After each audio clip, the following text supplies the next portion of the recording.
Assalamualaikum warahmatullahi wabarakatuh. Perkenalkan, nama saya Muhammad Ali Ramadan dengan NIM 11211081. Pada video kali ini saya akan membuat video NIM sistem base data, yang dimana pada video kali ini saya akan menjelaskan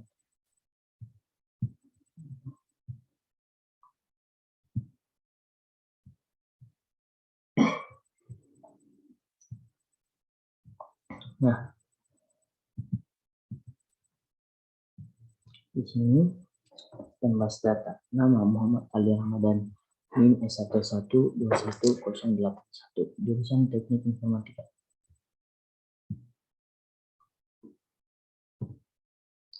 Nah, materi saya adalah Introduction, Relation Model, Database Design, Relational Database Design, dan Normalisasi. Yang pertama adalah saya akan menjelaskan Introduction. Kelemahan sistem file untuk menyimpan data, redundansi, dan inkonsistensi. Informasi yang sama dalam file yang berbeda, kesulitan dalam mengakses data, perlu menulis program baru untuk setiap tugas baru isolasi data, masalah integritas. Yang pertama adalah kendala integritas, misal saldo akun lebih dari 0 menjadi terkubur secara explicit. Yang kedua, sulit untuk menambahkan batasan baru atau ubah yang sudah ada. Kelemahan sistem berkas untuk menyimpan data. Lanjutan. Pertama, otomatis pembaruan kadang tidak konsisten. Kedua, masalah keamanan, sulit menyediakan beberapa akses pengguna. Ketiga, akses bersamaan jika tidak terkontrol dapat menyebab inkonsistensi. Solusi adalah sistem base data. Apa itu sistem base data? Sistem base data adalah sebuah koleksi dari data yang saling berrelasi, di mana data tersebut disimpan pada komputer sedemikian hingga sebuah program komputer dapat berinteraksi dan menggunakan data yang disimpan tersebut untuk menyelesaikan masalah. Walaupun menjawab pertanyaan Masri 1994, data perlu disimpan dalam suatu database untuk keperluan penyediaan informasi lebih lanjut. Database Management System (DBMS) berisi informasi tentang perusahaan tertentu. Pertama, kumpulan program untuk mengakses data. Kedua, lingkungan yang nyaman dan efisien untuk digunakan. Aplikasi database yang pertama, perbankan, maskapai penerbangan, universitas, penjualan, dan manufaktur, dan lain-lain. View of data, view level. View 1 ke view 2 ke view N. Turun ke logical level, turun naik ke physical level. Relation model. Semua data disimpan dalam berbagai tabel. Contoh data tabular dalam model relasional. Ini adalah columns. Ini ID-nya 22. Nah, ini columns dan ini rows. Ini rows sampai sini. Lanjut. Data definition lineage atau DDL. Notasi spesifikasi untuk mendefinisikan skema database. Example, create table instructor, ID, car, nama, varchar, dan date underscore name atau varchar. Salary, numerik. Compiler DDL menghasilkan satu set template tabel yang disimpan dalam kamus data.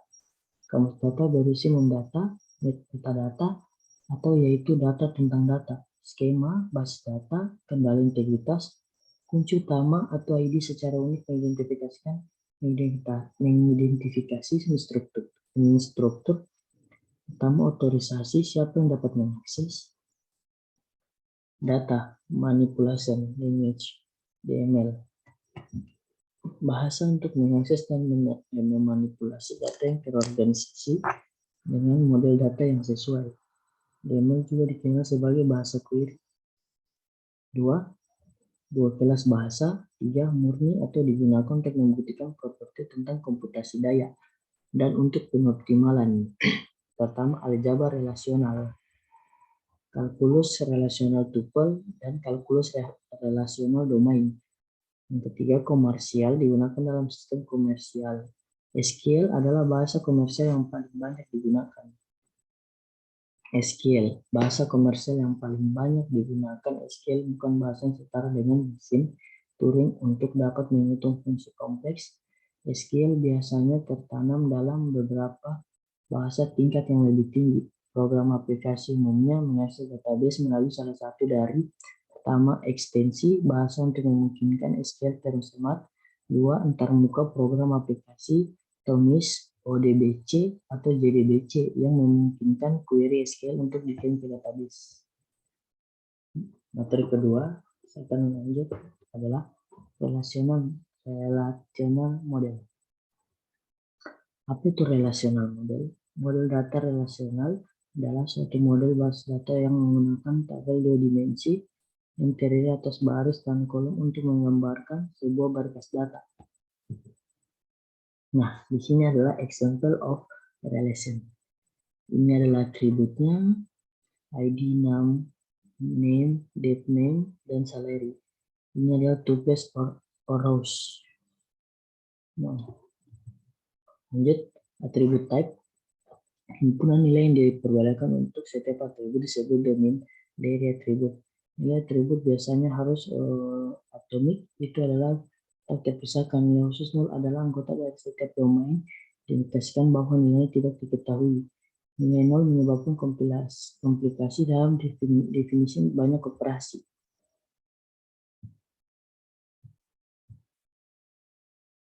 Nah, lanjut.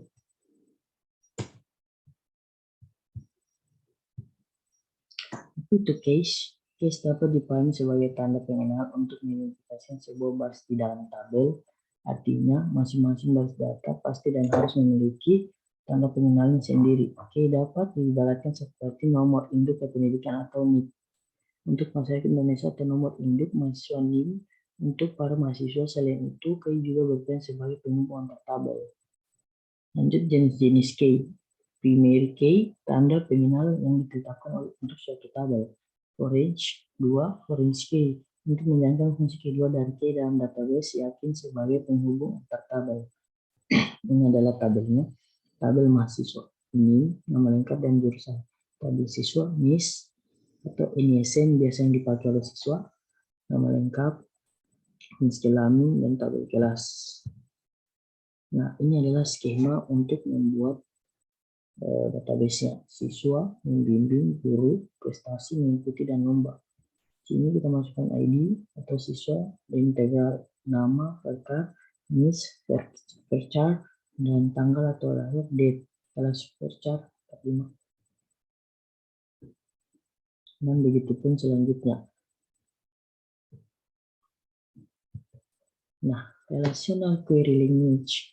Bahasa query relasional menggunakan aljabar relasional untuk menghentikan permintaan pengguna dan menginstruksikan DBMS untuk mengeksekusi permintaan tersebut. Ini adalah bahasa yang digunakan pengguna untuk berkomunikasi dengan database. Bahasa query relasional ini bisa prosedural atau non-prosedural, operasi pemilihan baris atau tuple, relasional R, A, B, C, D, A, B, C itu 1, 5, 12, 3, D, 7, 7, 3, sampai 10. Nah, itu pun selanjutnya. Natural join. Natural join memberikan hasil berdasarkan kolom dengan nama dan tipe data yang sama ada pada tabel yang akan digabungkan. Untuk melakukan natural join harus ada kolom dengan nama tipe data yang sama. Kolom ID sama untuk kedua tabel, oleh karena itu dimungkinkan untuk menggabungkan kedua tabel ini secara alami. 3. Materi ketiga adalah database dan desain. Entity relationship model, design process, modeling, constraints, diagram, design issues with entity sets, extended AR, features, design of the bank database, prediction, correlation, schemes, database design, dan UML. Fase mendesain database. 1. Mengkarakterisasi sepenuhnya kebutuhan data calon pengguna database. 2. Merancang memilih data dan model data dan dengan menerapkan konsep model data yang dipilih. 3. Memutuskan skema database. 4. Atribut apa yang harus kami catat dalam base data. 5. Skema hubungan apa yang harus kita miliki dan bagaimana. 6. Memutuskan tata letak fisik basis data. ER diagram. Diagram ER biasanya berhubungan langsung dengan diagram data flow untuk menampilkan konten data store. Ketiga hal tersebut dapat membantu memvisualisasikan bagaimana data saling terhubung dan berguna untuk mengkonstruksi basis data non relasional. Komponen penyusun. 1. Entitas. Kumpulan objek yang dapat diidentifikasikan secara unik atau saling berbeda. Nomor 2. Atribut. Setiap entitas pasti mempunyai elemen yang disebut atribut yang berfungsi untuk mendeskripsikan karakteristik dari entitas. 3. Relasi. Hubungan antara sejumlah entitas yang berasal dari himpunan entitas yang berbeda. 4. Garis. Garis yang menghubungkan antara atribut untuk menunjukkan hubungan entitas pada diagram ER. Lanjut relasi. One to one. Sebuah entitas di A disosialisasikan dengan paling banyak satu entitas di B, dan sebuah entitas di B disosialisasikan dengan paling banyak satu entitas di A, seperti ini. Dan ini. On to many. Entitas di A dikaitkan dengan sejumlah nol atau lebih entitas di B, namun entitas di B dapat dikaitkan dengan paling banyak satu entitas di A. Seperti ini.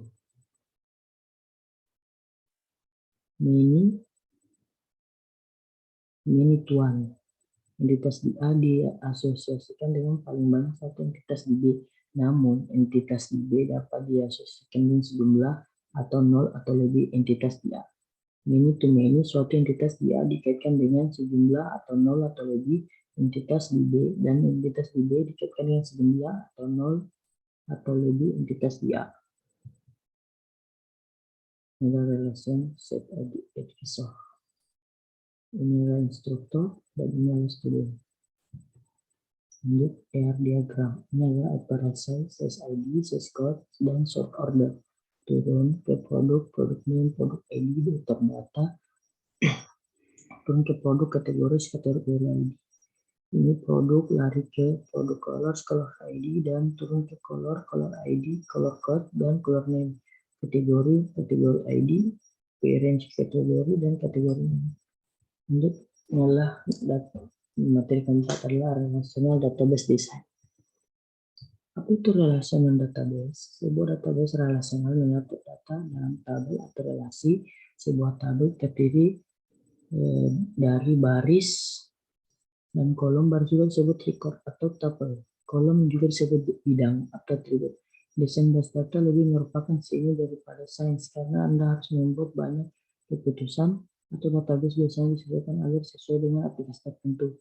Tidak ada dua aplikasi yang disesuaikan sama, dan karenanya tidak ada dua database yang sama. Pedoman atau biasanya dalam hal apa yang tidak boleh dilakukan daripada apa yang harus dilakukan disediakan dalam membuat keputusan desain ini, tetapi pilihan pada akhir ada di tangan.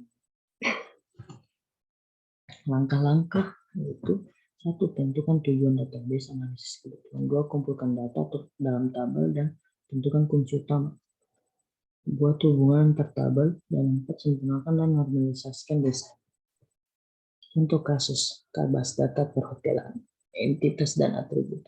Pelanggan, nomor HP, alamat rumah, dan kamar. Nomor kamar, tipe kamar, harga kamar, fasilitas. Jenis fasilitas, pelayanan hotel, kapasitas hotel. Biar diagram dari contoh kasus base data hotel. Ini pelanggan, di bawahnya di dalam pelanggan itu ada nama, nomor HP, dan alamat rumah.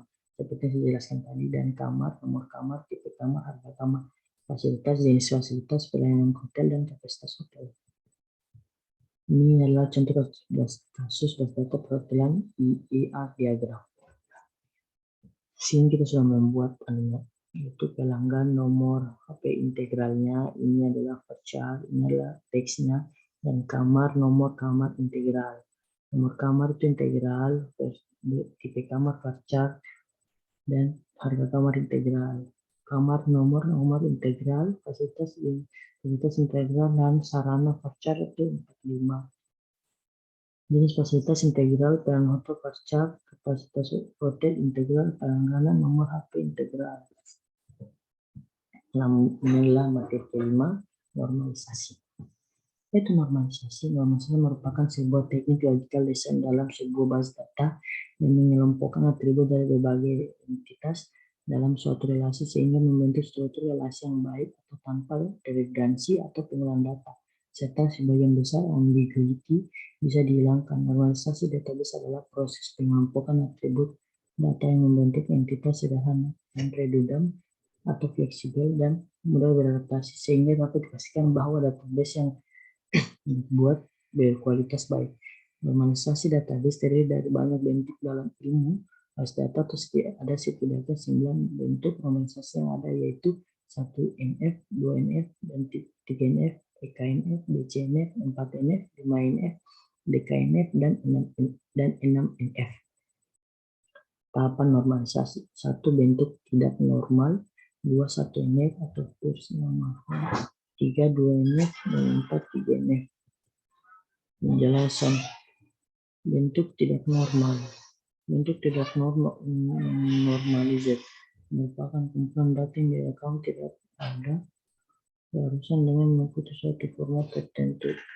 Pada bentuk tidak normal terdapat repeating group atau pengulangan grup, sehingga pada kondisi data menjadi permasalahan dalam melakukan manipulasi data atau insert, update, dan delete, atau biasa disebut anomali. Nah, tabel data penjualan sepatu. Penjelasan 1NF mensyaratkan beberapa kondisi dalam sebuah database. Berikut adalah fungsi dari bentuk normal pertama ini. 1. Menghilangkan duplikasi kolom dari tabel yang sama. 2. Buat tabel terpisah untuk masing-masing kelompok data terkait yang diduplikasi setiap baris dengan kolom yang unik, 5 atau 5 key. Ini di tabelnya. Penjelasan 2NF syarat untuk menyerahkan normalisasi bentuk keduanya adalah dapat telah dibentuk dalam 1NF. Berikut adalah beberapa fungsi normalisasi 2NF. Pertama adalah menghapus beberapa subset data yang ada pada tabel dan menempatkan jika pada tabel terpisah, dan menciptakan hubungan antara tabel baru dan tabel lama dengan menciptakan foreign key. 3. Tidak ada atribut dalam tabel yang secara fungsional bergantung pada kandidat di tabel tersebut. Inilah tabel. Penjelasan 3NF artinya tidak diperkenalkan dengan partial, transitif, dan dependensi. Dalam sebuah tabel transitif, dependensi biasa terjadi pada tabel hasil relasi atau kondisi di mana terdapat 3 atribut A, B, dan C. Kondisi adalah A, B, dan B, C. Maka C dikatakan sebagai transitif. Dependensi terhadap A melalui B. Intinya pada 3NF ini, jika terdapat suatu atribut yang tidak bergantung pada prima key, tapi tergantung pada field yang lain, maka atribut-atribut tersebut perlu dipisah ke tabel baru. Nah, mungkin ini saja hasil dari presentasi saya, yang dimana itu materi sistem base data saya. Saya Muhammad Ali Ramadan dari jurusan Teknik Informatika, pamit undur diri. Assalamualaikum warahmatullahi wabarakatuh.